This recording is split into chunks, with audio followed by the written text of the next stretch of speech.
producing parts for lawnmowers sold by John Deere and other firms. Tough Torque was fined nearly $300,000 for employing 10 children. Under a federal consent agreement, the company must allocate $1.5 million to support the illegally employed children. Ryan Pott, the general counsel for Tough Torque's majority owner, told NBC News the department will not tolerate companies profiting on the backs of children employed unlawfully in dangerous occupations. The Labor Department didn't detail the children's tasks. Correa, the Labor Department's Southeast Regional Administrator for the Wage and Hour Division, described a concerning environment among investigators. They observed immigrant children as young as 14 working late into the night at the 24-hour manufacturing facility amidst power-driven equipment being moved around the plant. However, Pott, Tough Torque's majority owner's general counsel, clarified that the child workers were temporary and not directly hired by Tough Torque. He explained they used fake names and false credentials to secure jobs through a staffing agency. John Deere did not respond to a request for comment. Christina Corona, NTD News.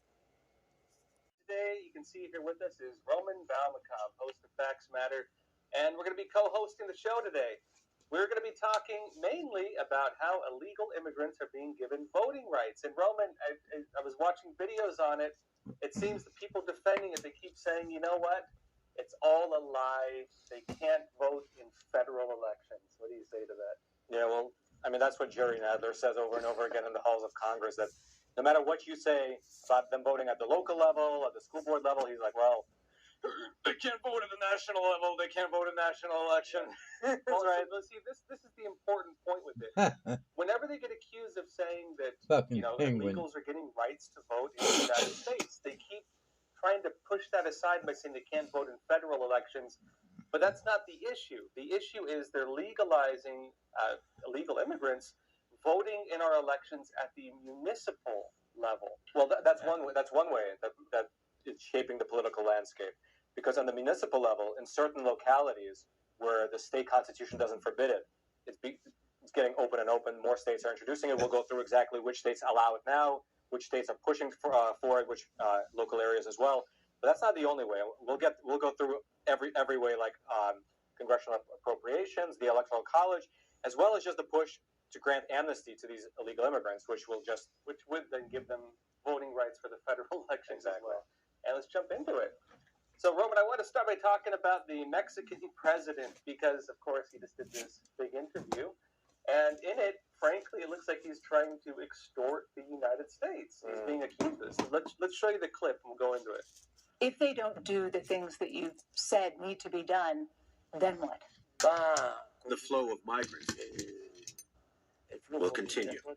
Your critics have said what you're doing, what you're asking for to help secure the border is diplomatic blackmail. What do you say? I'm speaking frankly. We have to say things as they are. And I always say what I feel. I always say what I think. Now, look, what this guy is saying, the Mexican president, he's saying, hypothetically, I can secure the border. But if I do it, I'm going to need a few things from the United States to be able to do it. That includes lifting sanctions on Venezuela, ending the trade embargo to Cuba, legalizing millions of Mexicans living in the United States, which would, of course, deeply affect the elections, and also send him $20 billion. Well, send $20 billion a year to Latin American countries. What does that have to do with him just like enacting border security? Yeah, I mean, it's been said a million times, but the political arena is the dirtiest arena in human endeavors. Like, you don't get a dirtier area of human life than politics. I mean, really, like... Politicians. I mean, in some areas, like in some industries, you might kill someone to get a little bit of power, but in the political arena, you'll ruin a country. You'll ruin a generation to get a little bit of, leverage or power. And I'm not just talking about the Mexican president. I mean, if you go back and you listen 15 years ago to what Joe Biden was saying about the border, it sounds eerily similar to the Republican position. But over the last, let's say, 4 years, what he's doing is significantly different than what he was saying. Now, you can say that he legitimately changed his position. That's possible. People do change their thinking. But because it's so dramatic, it's either, in my opinion, this is just my analysis, either it's sort of a Machiavellian play to get more people into the country for various reasons, voting perhaps one of them, but also even the economic numbers. If you see it, the economy is doing great, when you dig into it, it's all non-citizens that are getting the jobs, right? So the job reports are great. That's one reason. The other reason is maybe just to placate the left, right? There's this narrative saying, hey, we need to open these borders, and there's a coalition in the Democrat Party to placate that side of it. So that's on the sort of Democrat Joe Biden administration side. But on the Mexican side, they're playing the exact same game from their perspective. And if I was him, I would do the exact same thing. Right now, it's an election year. The border is actually backfiring because it's becoming one of the biggest issues for the elections. That's right. And frankly, it's one of the things that makes Biden look the worst. Yeah. Because, I mean, this is my thinking too. I don't think Biden really wants the Mexican government to close the border, because why would Biden be suing Texas, trying to stop Texas, for example, from securing the border if Biden wanted to secure the border? Like, you know, the facts don't line up. On one side, they're saying one thing. On another side, they're saying another thing. And these things don't align with each other.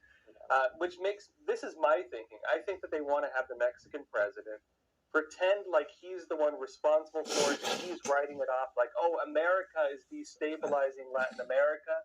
And so if America wants us to stop mass illegal immigration, you have to fix Venezuela and fix Cuba. By doing that, he's blaming Biden and blaming the United States for the problems they have in those countries, these communist countries, basically. And he's saying you need to give us $20 billion a year, you know, help us out. Right, so they're, in my opinion, he's kind of like trying to punt the ball to make it look like it's the Mexican president's fault, and the Mexican president is also playing the game of this by suggesting that it's Biden's fault and America's fault that Latin America has the problems it has. Yeah, I mean, this is an aspect of the dirtiness of politics, right? It's all optics. I mean, in theory, the problem, like you mentioned, can be fixed extremely easily, but when you're juggling two balls in the completely different directions, you're suing Texas to keep the border open. Then you're doing this public spat with Mexico. Oh, well, I'd love for you to help us to close the border, but you want all these things. I wouldn't be surprised that as we get closer to the election, these negotiations will get drawn out. Some kind of an agreement will be reached, and maybe Mexico will deploy National Guard troops, which, by the way, in fact, I've seen videos. And the American citizen gets Mexican screwed National Guard troops again. actually helping the border crossers get from Central America up through Mexico to the U.S. southern border. So, it's not like there are just neutral parties here. They are actually facilitating what's happening. Well, one thing we've been going into this show quite a bit is that actually it's part of an agreement. Like, Biden is part of a compact with Mexico and a lot of other countries, again, the Global Compact for Migration, where they've agreed to facilitate this. And it's not just Mexico, it's Panama. When I was in Panama, we saw it firsthand. We have it on video. It's in, for example, Costa Rica. It's in Mexico. They just put people on buses and they send them north to the northern border and drop them off because that's part of the agreement. I think if Biden really wanted to close the border or secure the border, he would just pull the United States out of the Global Compact for Migration. And they're not even talking about it. They try to pretend the whole thing doesn't even exist. So we played earlier the clip from 60 Minutes. And when was that? When was that clip shot? It was just a few days ago, right? It was recent. Yeah. So there was another meeting on January 8th of this year, so basically just 3 months ago at the beginning of the year. So it was a meeting between Blinken, Secretary of State Anthony Blinken, and the President of Mexico. And he basically laid out the exact same thing, Now, of course, if you're watching, you're not aware. The current Mexican president is very left. I mean, he's a communist. He's a communist. I mean, he's a socialist, but in the context of Mexico, sure, he's a communist. He's a conservative like Fidel Castro was, where Fidel Castro was like, I'm not a socialist. Who's a socialist? I'm not a socialist. Exactly. Yeah. So already 3 months ago, he laid out the exact same thing: approval of the U.S. to deploy $20 billion to Latin American and Caribbean countries, suspend the blockade of Cuba, remove all sanctions against Venezuela, and grant at least 10 million Hispanics living in the U.S. the right to remain and work legally. Now, you might say, wow, the Biden administration would never go for that. Well, look at this. Look at this. An article from January 20th, 2021. January 20th, 2021. This is at the very beginning of the Biden administration. This is what it says. Newly sworn-in Joe Biden unveiled legislation on Jan 20th, which is basically like his first week in office, I believe his first day in office, that would create a pathway to citizenship for the roughly 10 to 12 million undocumented immigrants living in the United States. It was the U.S. Citizenship Act of 2021. So it's like you look at this story with Mexico and you're like, wow, the Mexican government, what's their plans? Yeah, how dare they demand that Biden give 10 million people like citizenship? Yeah. Guys, it's happening. Now it was Biden's plan, not the Mexican president's plan. In other words, there's more happening behind the scenes than meets the eye. Yeah. Now, but if you remember, that was when Biden was on the campaign trail, and back in 2020. Yeah. He was actually saying that he wanted to give citizenship to illegal immigrants. That was one of the main things that he was saying he was going to do as soon as he took office. Right. Yeah, and here you have it again. They actually talked about it. Well, it died. I mean, it died in I believe, the 117th Congress during the first, congressional session of his administration. And I mean, I assume he knew that it would die. It's all a show. Yeah, maybe this is the game, though, right? I mean, this is the game. This is how it works. And I mean, this was 3 years ago. But we'll talk about later in the show. I mean, there's a renewed call to give green cards. That's on the table again. Biden's bringing it up. We are only killed 60 to 70 million people intentionally. And we have people being like, oh, it can't happen here. Yeah, it can. And it might. These people, they're not interested in the facts. They're not interested in anything except crushing people that are in their way. There needs to be a formal deprogramming of the cult members. A strong church can stop this.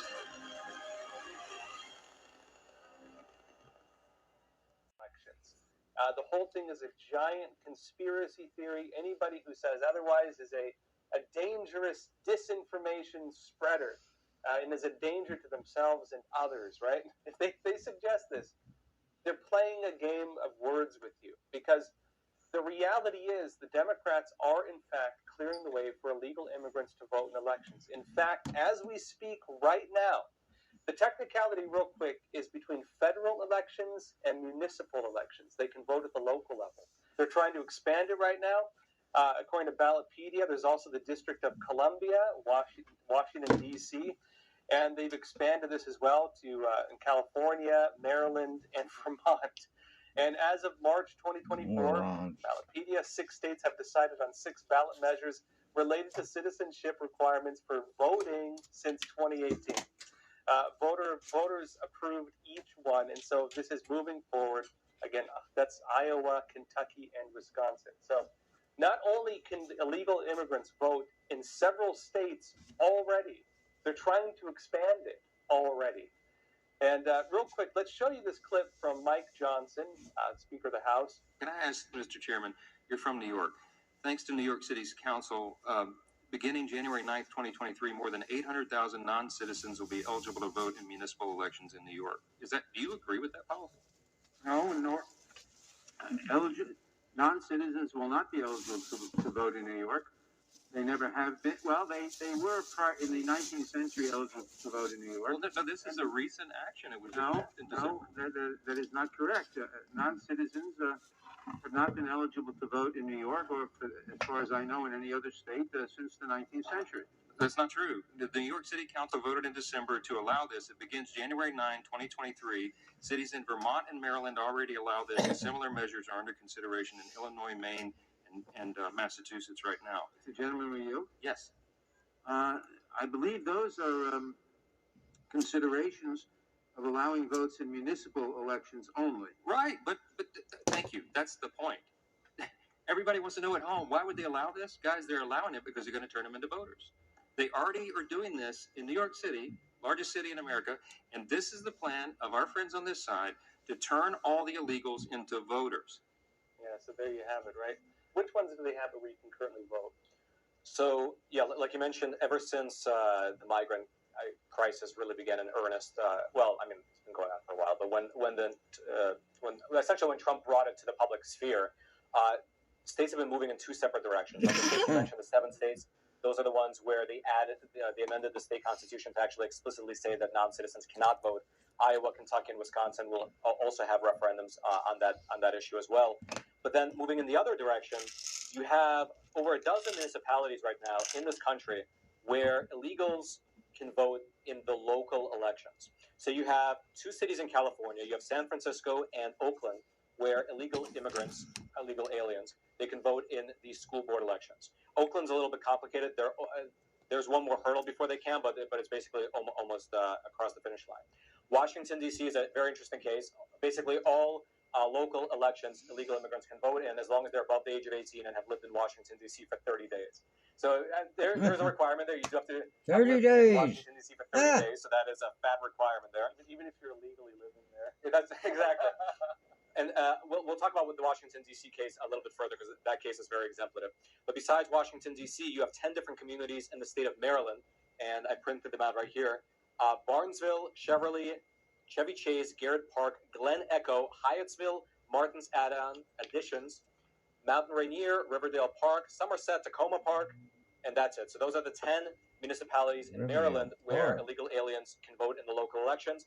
And then you also have the case of Vermont, where there are 2 cities. It is no Riverdale Park in Maryland. I'm sorry, it was 2 cities initially, but then Burlington was added on as well. So 3 cities in Vermont.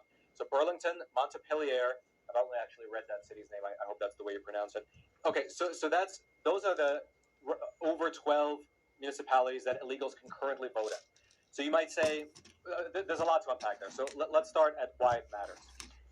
Well, let's talk about briefly Nadler being like, they can't vote in federal elections. Every time he's questioned, they can't vote. That's his response. They can't vote in federal elections. As you mentioned, the issue is they're trying to skew the facts by pointing to the federal elections when that's not what people are talking about. They're talking about changes to the laws and, of course, allowing illegals to vote at different levels of the government, not yet federal elections, but that's part of the plate, too. But back to your point. Yeah, no, you're absolutely right. There was a law passed in 1996 outlawing non-U.S. citizens from voting in federal elections. So that is true. So at the federal level, it's a serious crime to vote if you're a non-citizen. You can easily get kicked out of the country. At the local level, though, it's expanding because, like we mentioned, some states are moving in the direction of outlawing it, but other states where it's a little bit there's some gray area. Like, for instance, some states have in their constitution that all U.S. citizens have the right to vote. But it doesn't say that non-U.S. citizens don't have the right to vote. So in those states where it's a little bit like Vermont is a good example. That's exactly what it is in Vermont, and that's what happened. But the reason what a game to play. It's like being like, well, you said only humans can vote, but you never said that cats can't vote and that I can't vote for my cat. Exactly. Exactly.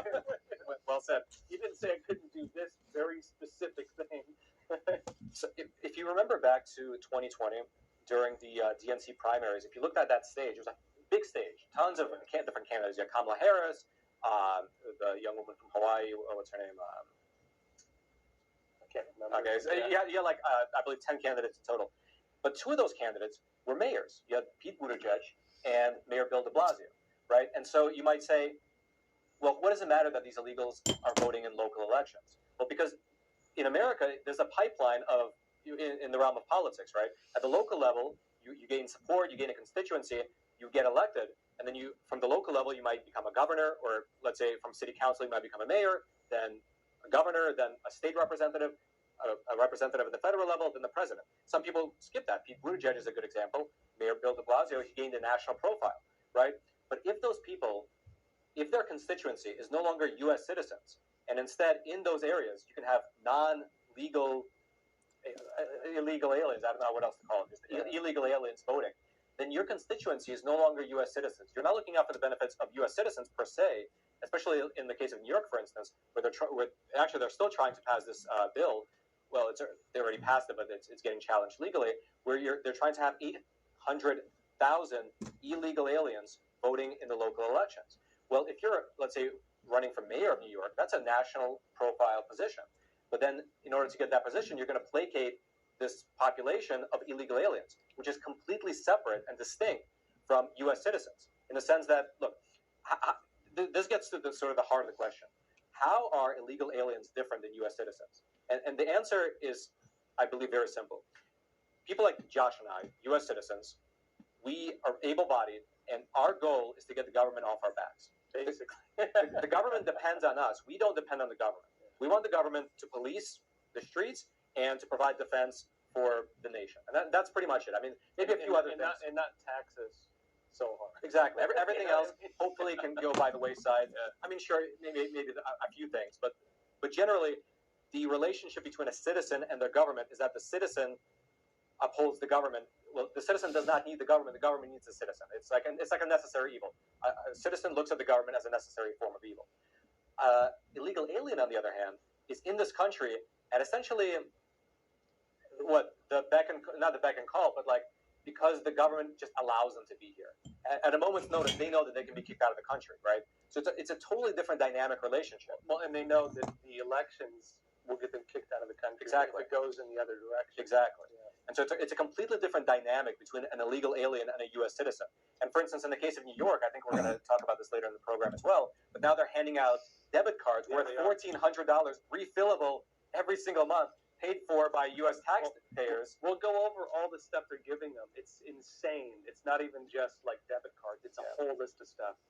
Yeah, but so see, that dynamic is significantly different. And so if that's your constituency that you're trying to placate in order to gain office, I mean, that's a whole different game, and that is not what the founders of this country envisioned. If you look back at the early form of government that we had, the U.S. Constitution, it explicitly said that the states can determine the place and time of elections, as well as who can vote in elections. Now, of course, over time that's changed. You know, many amendments have been added so that women can vote, black people can vote, people over the age of 18 can vote, etc. You don't need to be a landowner. Exactly. But at the landowner thing was actually state level, so that wasn't at the federal level. But the point was, in the beginning, a lot of people kind of dismiss it as like, oh, those were the white men trying to uphold their patriarchy and the racist superstructure that was there. That's one way to look at it. That's sort of a deconstructive way to look at it, based on like sort of a Marxist theory. I won't dismiss it outright, but I just put that aside for the moment. Another way to look at it is that the framers of America, not the Constitution, but of America, they wanted a proxy for people to vote in elections, so that the people voting had a stake in what was happening in the country. And the proxy they used was male. White is sort of it's a non-issue because I believe the amount of free blacks in America at the time was negligible, and so blacks were essentially at that time synonymous with enslaved people. So you could just say slaves who weren't voting, and everyone else was white. So to say white male is a little bit whatever, just white male landowners.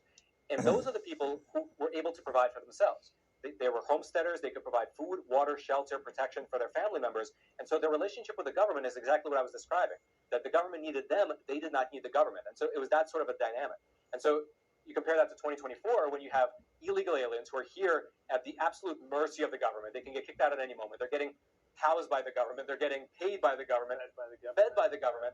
It's a master, like that's an actual slave relationship. That's like a lord-master relationship between illegal aliens and the government versus U.S. citizens and the government. So that's sort of like everything we're discussing today. You have to keep that in mind, as if this continues going down this road, and more and more illegals into the country, more and more municipalities allow them to vote, the politicians that are going to rise up will be placating this demographic, and the entire polity of America will be shifting in that process. Because the demands from government are utterly different from these individuals who they're going to be having to basically serve. And as we've seen too, that they do vote Democrat. That's what flipped California from a Republican state to a Democrat state, was when, of course, Reagan gave voting rights gave citizenship to all the illegal aliens who were living in California. They know that this has happened in the past. Well, thank you so much for being here. Really appreciate it. Let us know if you want to do more shows like this. And that said, as always, please take care of yourselves, stay informed, and stay free. That's right.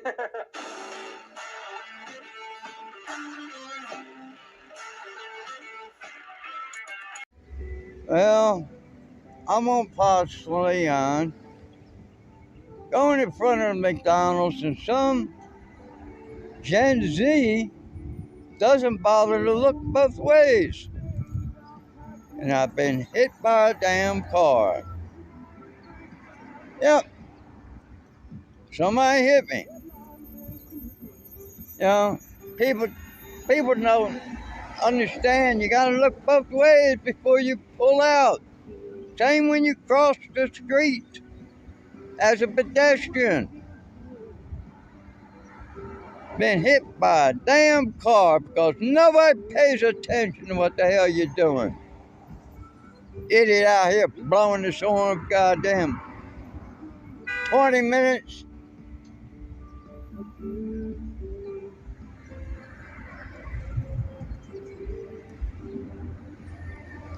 I swear to God, wanting us to move so they didn't have to back up. walk over and tell them there's been a car accident. I mean, what the hell? People ain't moving for a reason. Waiting on the police to show up. I'll probably be here for a couple hours. See the scuff marks on the that wheel cover right there? That's from the front of her car. People don't know how to drive anymore. They don't teach driver's ed. Some let them have a damn driver's license. See them white marks on the front of the front bumper of this car? That's where she hit me. Going across the driveway. The car driver does not bother to look both ways. Dumbass. By the looks of it, I might get home sometime tonight. I damn got to wait friggin' hours for a cop. This is fucking getting ridiculous. Can't get a goddamn cop to show up. Get hit by a car, and you can't have a police officer show up, nor 911. I mean, fire, what the fuck? Somebody should have been here. Been sitting here at this home. Go another way, you dummy.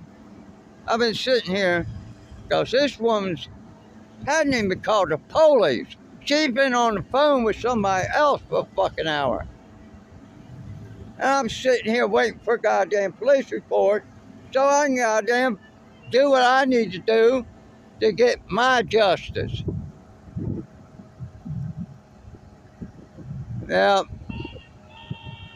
a Gen Z that don't know how to drive. And the U.S. grapples with the critical question, can we successfully integrate this influx of immigrants, or are we headed straight for cultural fragmentation and societal collapse? Well, a clue may be in our past.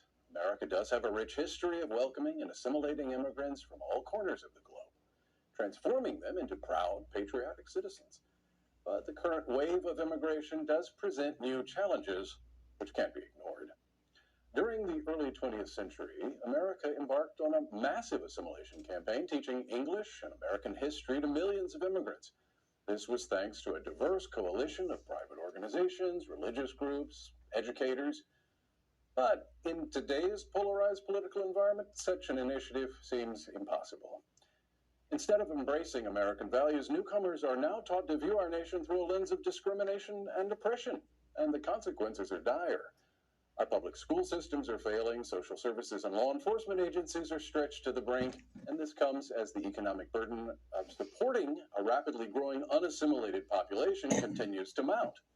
We must learn from our past and recommit ourselves to the principles of e pluribus unum, out of many, one. We must demand our elected officials encourage social assimilation and reject the siren call for cultural isolationism, because the future of our nation depends on it. Those who seek better lives here, but who follow a path to legally live, work, and come here. And how will these policies impact current residents? Most of the immigrants crossing won't have the documentation to work above board, and we can assume most will be beholden to one cartel or another. No doubt many will be forced into sex and drug trafficking. Laken Riley was a 22-year-old nursing student at the University of Georgia. Her suspected attacker and murderer, Jose Antonio Ibarra, is an illegal immigrant who entered the U.S. in 2022, was arrested in New York for injuring a child, as well as a motor violation. But due to New York's sanctuary city laws, was freed before ICE could request custody of him. He then fled to Georgia, where his brother had forged documents which enabled him to wash dishes at UGA, in between being arrested numerous times over the past year, of course. 3 days later, the White House issued a statement saying, quote, "People should be held accountable." Oh, we agree, Joe. Who do you think that should be? Exactly. In Maryland, another illegal immigrant who'd been arrested and released multiple times over the past year has been arrested again over the murder of a 2-year-old. The border crisis and the government's handling of it have created a tenuous situation. Has control of the southern border been ceded to the cartels? The fact that many believe so highlights the need for a much more transparent, secure, and law-abiding immigration system in the United States. When people are being violently manipulated, But Joe are we Biden doesn't truly want that. protecting the well-being of anyone? It's time for stronger leadership and a set of solutions that benefits all parties involved. Are you a citizen? Could you use $10,000? Let us know. Side effect of Bidenomics. People living out of their automobiles, or on the sidewalks, or in doorways, everywhere.